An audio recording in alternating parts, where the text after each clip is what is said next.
Guys, andito kami sa Espanya kung saan pinipilaan ang trending na donut at sa haba ng pila kailangan mong magbaon ng pasyensya. At syempre kami ni Commander matyagang pumila para matikman namin ang number 1 na donut dito sa Espanya.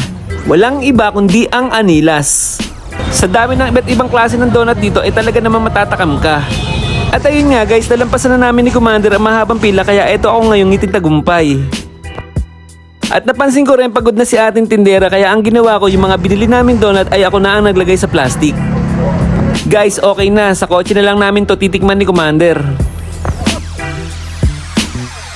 Hi guys, nabili na namin yung trending na donut. Grabe, pila ang haba. Guys, nabili lang namin ang donut na to sa halagang 540. Isang box na maliit at dalawang box na malaki.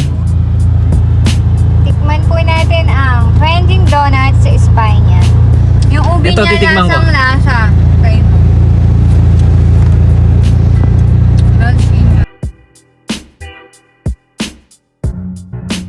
Lahat to titikman ko. Iba-ibang flavor yung binili niya. Milky donut. Namin pala. Ito, milky donut. Ito milky donut. Yan, masarap. Ahong gata. Milk na milk. Yung kanina ubing-ubi naman. At yun lang guys. See you in our next vlog. Bye-bye.